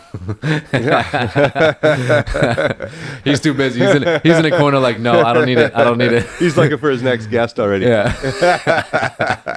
I can see it. You're a good talker, man. You're in front of the camera. You got the personality for it. I'm telling you, man. I don't know. Will Smith is the dad of YouTube world. You could be the elder statesman of Vancouver. We'll see. I'll consider it. Just think about it. That's all I'm saying. I'm your first subscriber if it does come out. Leave a comment. I'll definitely comment, like, share, subscribe, all that stuff. No doubt, I'm there right away. I'll put the post notifications on and all that. But I'm serious, because you have your fingerprints over way more people over the city than anybody really knows. I mean, like, how many, you just said off of DIPT employees, like, how many people who's coming up and who's done cool entrepreneurial, I know a couple names right off the top, but who comes to mind when you think of employees that have gone to do you know, outlandish cool shit? I mean, tons of DJs, you know, the Secco's been in the mix since probably like, it's got to be getting close to 15 years. Like he DJ'd at the store before he ever like actually worked at the store. Now he's my main graphic designer. You know, works in our design studio in Chinatown, and so it's just I mean, that's another one. He's been riding for forever, man. And that's very cool. You know, that's so dope, man. You know, and I mean, tons of DJs. Got, you know, Spencer with his THC business, and God, I'd have to go through my list, but you know, you got Nina Mendoza, who's still you know, DJing and doing lots of cool stuff. Man, I don't even want to start because I'm gonna forget too many people, but I got you. No, it's like I said, there's a lot of people who've gone on to do some cool shit off the back of DIPT, you know. You know, and it's basically, it just gave a lot of people somewhere to be seen or heard or network and meet people, you know what I mean? and that's how a lot of that stuff's come about. Just being in an atmosphere or work environment where, you know, you have the opportunity to learn and meet people and try out new stuff, and, you know, let me get on those turntables and give this a try. You know what I mean? Oh yeah, kind of like this, you know.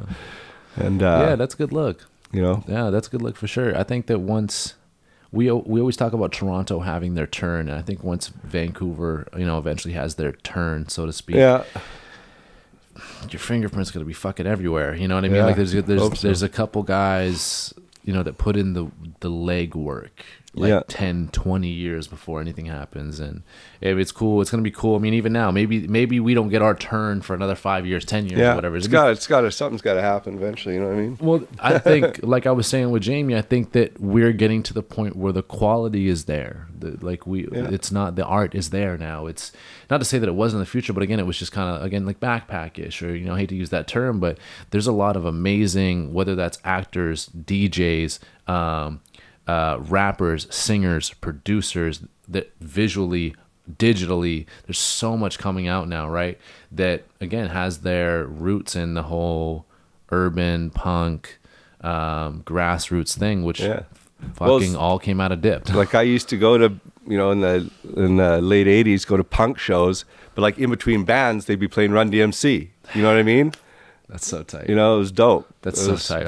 I wish I was around, man. That was that's crazy. When do you think? Like when I used to, like, you know, skateboard and go to these punk shows, but I was always really more on the hip hop side. Right. And yeah, these guys over on the island, was in Nanaimo, I think. They used to always call me Def Jeff, which there actually is an old school artist called Def Jeff. Okay. But it was just kind of a funny joke because, you know, we were all skateboarders and, you know, listened to punk and hip hop, but I was always more like really into the hip hop. Really into the hip hop. And so, yeah, it's funny, but that's very cool. When do you think that's gonna happen, man? When do you think the mainstream is going to catch on what we have going on over here?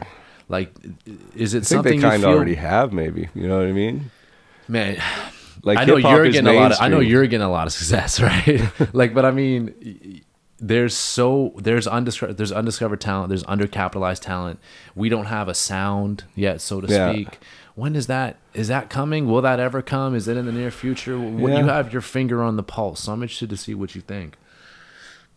Yeah, I mean, there's tons. There's a whole wave of Yerms and all these young guys coming out right now that are pretty dope, man. And so, I mean, it's just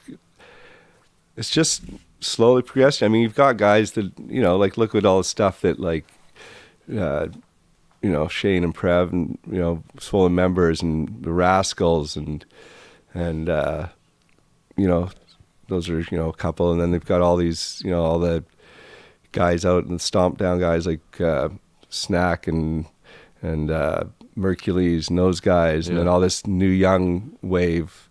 And so, yeah, I think it's diversifying more and more, and you know, there's always just new stuff, and it's just, you know, one time one of these kids is going to hit, you know what I mean? I hope so anyhow. Yeah. I mean, I'd like to see Sunreal it. had some commercial success. Oh, sorry, yes, of course. How could I forget Sunreal? He's had some, I mean, the guy just stays touring. I was just just talking to Byron's manager yesterday, actually. Yeah. And yeah, sorry, I shouldn't have overlooked that one. I mean, I'm sure there's a million people I overlooked, so sorry to anyone, no disrespect. Those are just who popped into my head. But yeah, no, I mean, there's always been lots of good talent here. It just, you know, it's Vancouver's still it's a city. It's not a metropolis. It's an unreal city. I love it. It's amazing. But it's not a mecca. I mean, you go to Toronto, it's a different type of city. You know what I mean? It really is. Yeah. And you know, not better, not worse, but it's a little, it's different. It's just more developed, has its own culture or whatever. It's a little bit more culture, which is in some ways, like, Vancouver is pretty awesome in that it's such a melting pot. Like, every culture just mixes together here. Like, we don't have like as many like hardcore pockets of different cultures. Everyone's kind of integrated, which is awesome, but you kind of lose a bit of the maybe some of the culture, for lack of a better word, that you might find in a bigger metropolis like Toronto, or stuff like that. But I mean, I wouldn't trade it but for anything. But and there's more people too. So you throw 10 people in the mix or 100 people in the mix. There's a better chance of somewhere in that 100 people gonna make it, right? Have the talent, and so it's just we're a smaller market and a different market, and it'll happen. But we are a market, and there is a market. Like again, I think it's undercapitalized. I think that there could be space. I mean, obviously, you have a lot of the market share, but I think there's a space for larger brands, or even the NBA or the NBL to come back in here and actually make a profitable franchise. I still partly think that part of the reason that the NBA left Vancouver is because there wasn't enough corporate money for them. Really? That's my kind of theory, but I think that the NBA wasn't making enough money out of Vancouver. They could make more money in a U.S. city. Yeah. You know what I mean? Even if it's fucking Memphis. Yeah. You know what I mean? Like we're putting people in the seats. Yeah. You know what I mean? That's a whole nother discussion. But I think it had a lot to do with Vancouver just being a relatively small city and not having the big corporate dollars that some other cities could offer. Yeah. Well, I think that had probably a lot to do with it. I think they wouldn't tell you that. They wouldn't admit that. David. Yeah. But, David. So. I mean, anyway. I could. I think would be a pretty good look because I mean, let's say theoretically, I know it'll happen one day, right? I think. But say the Grizzlies come back. I don't know how much of a reality that is. Wouldn't be the Grizzlies, but an NBA team. Who would it be? I don't know. It'd probably be either a new team, or we'd take a team from some crappy little town. But I think they've weeded all those out already. Orlando? I don't know. Charlotte? No, MJ's got that. Yeah.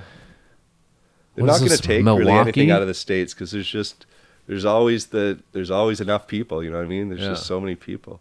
Well, the thing, even in those smaller demographics, there's still Milwaukee. Yeah, you know what I mean. Milwaukee. What? Yeah, I know, it's crazy. Yeah, like. Or I don't know. Anyways, the thing is, what I was gonna say is that they're putting logos on jerseys now. You know what I mean? So I'm just saying, theoretically speaking, if the Grizzlies came back, we could have a little Vancity Original. I had that conversation with someone just recently. Actually, that's hilarious that you said that because we were like, yeah, that'd be dope. You know what I mean? Like maybe this will parlay into something. That's funny. It could. There's no better brand. Actually, it'd be in the running. It's probably Lulu. Yeah, right. The most comfortable jersey and shorts ever. Yeah. But then Adidas would have some. Nike's got the contract now. Excuse me. Yeah, Nike probably have something to say about that. They probably like a grassroots movement. Yeah. Vancity's right there. It's nice. I would buy that. Dare to dream, right? I would buy the. No small plans, right? Yeah. No small plans. Gotta dream big. Lofty goals. Do you think that I don't want to say obviously you've put the city on in such a fucking way that's unbelievable, but do you think you marginalized yourself in a way with having Vancity Originals? Like you've kind of gone and you've achieved what you've set out, and I don't know what your goals were, but you are the mainstay brand in Vancouver now. Kind of, yeah, in some ways. Especially with that, obviously we do a ton of different designs and everything. Obviously, what everyone knows us for is the NDMC logo, which has kind of become the I Heart New York of Vancouver. Undoubtedly, So from that, that's dope. But, there's a whole nother side to the brand besides that kind of, right. Obviously that's what is most recognizable and is, a backbone of the whole business model. But there's, we offer a lot more. Sure.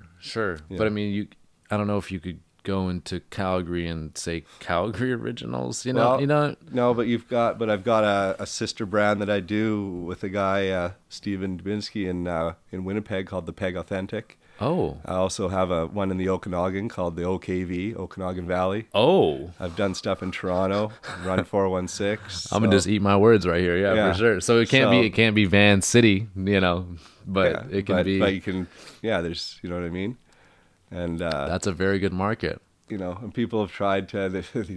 I had gotten a huge legal battle ended up bankrupting the company after a legal battle because they started a Vic City in Victoria. I saw that. And completely just knocked off, like, right down to my labeling, like, so that got shut down. The one good thing about that is it set a precedent for anyone else trying to knock it off, you know what I mean? Yeah, I mean, you're just not. You're not. You're not. You know, it's one of those things. There's certain brands, up and coming brands you can, try to bootleg off before they get too big. But I mean, there's no Vic City. I mean, obviously people are going to say, wow, you took the Run DMC logo. I'm like, well, yeah. How that all happened was, it was actually a collection I did. It was a bunch of flips of old school hip hop logos. Okay, dope. That was one of them. I mean, we did Gangstar, Beastie Boys, Outkast, Daz Effects, EPMD. Like, flipped a bunch of them into Vancity. Can you please rerun these? Can we get some retros? It was one of my But anyway, what happened was, the whole collection sold well, but when that particular logo sold out, everyone keep coming back wanting that one. Yeah. Wanting that one. And then I just slowly kept making it, and then it just became like a mainstay, you know what I mean? Like, yeah. Now everyone's had one at some point, you might not still wear it now, but you probably did, before or whatever. I got one of those, and I got my knockoff Hornby Island one. So there you go. And I don't think that's a brand you have to be shutting down. I think that was like a 50 quantity run. That's about it. All good. Kirkland shirt. So I was thinking about it on my way here. I was like, should I bring that up? That's all good.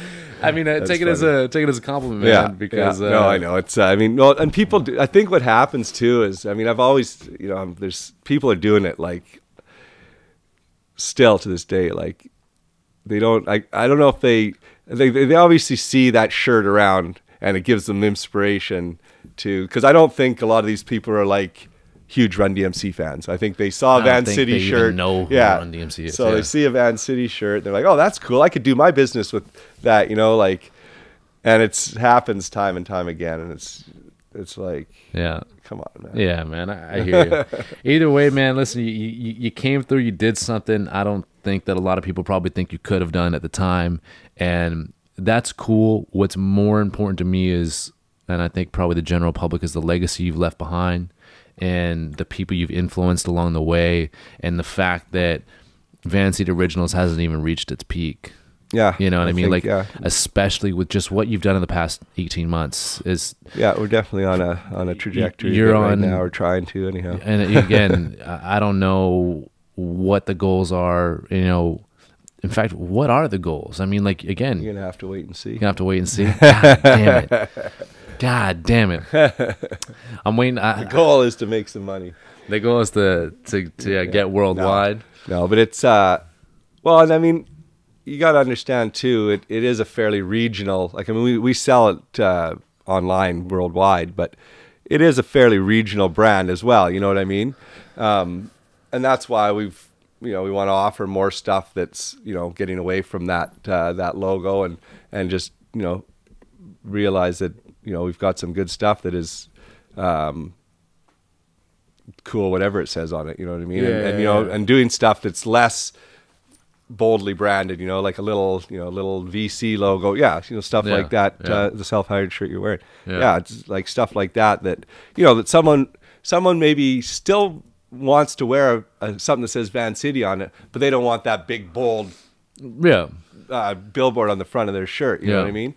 So definitely want to keep increasing those sort of offerings and stuff. And like I said, I'd like to get into some a Vancity Original retail store, a standalone store, very cool flagship or some store. Concept of that nature and stuff. So we got there's things, a lot of stuff that things on the horizon. Working on for sure. Gotcha. No, I like how you're moving. I mean, for me personally, as the brand grows and as the people that you come up with and have grown with over the years, they grow, mature, their tastes change or whatever. Sure. Again, I love the cut and sew. I don't want to go out and buy a bunch of button ups. I want to wear nice, quality tees that with brands that I fuck with. You know what I'm saying? Like, and no, maybe it isn't the front on the chest. Maybe it's not the big. No, you know. I mean, yeah. I mean, I rarely wear. I say it. One day I'm actually wearing something with a print on the front. But if anyone that knows me, I'm like, for all the listeners, you came out here stunting on us today. No. But I rarely, well, hardly ever wear shirts with like a print on them. You know what I mean? With a big print on them. Yeah, things are changing. But that's always been, I've just, you know, like I said, I've always liked my white T-shirt. Yeah, you're a classic man. You're a classic man. White T-shirt, 4 or 5 chains. Yeah. Catch you in Atlanta for that All-Star game. Yeah. Hey, man, listen, we spent a bunch of time here. I know you got shit to do. We've taken a bunch of your time. I appreciate it. It's fun being here. I know the listeners are going to eat this one up. And again, time is money, and I appreciate it. You're always showing love to the local brands. That means the world to everybody, especially to us at Self-Hired. So I appreciate that. And again, to go out and buy a shirt is one thing, but to go out and say, yeah, I'll come on your podcast. I'll come fuck with you guys. That's a whole nother thing. Well, let's do it again. I'm sure there's lots more we can talk about. Yeah, absolutely. Well, I'm waiting. I'm gonna wait on that Vancity NBA partnership, and as soon as that comes through, you can bet. Well, that's why, you know, that just one last thing. Like they were very, for lack of a better word, difficult, and not necessarily difficult. They're a huge corporation who has to handle their business. But we had to, every last little thing had to go through their legal. Like it was a process. But I wanted to make sure that I did everything perfectly. So there hopefully will be an opportunity going forward to do some more stuff with them. Very fucking cool. And I'm sure that I'm sure that there will be. That you've had so much success, and the city appreciates it. I remember for me, it's like I just love Grizzlies gear. So like I was like, where the fuck? And it's hard to get. Yeah. People don't understand. It's hard to get. It is very hard to get. Yeah. And so like, I mean, I've been trying to get a Bibby jersey for forever.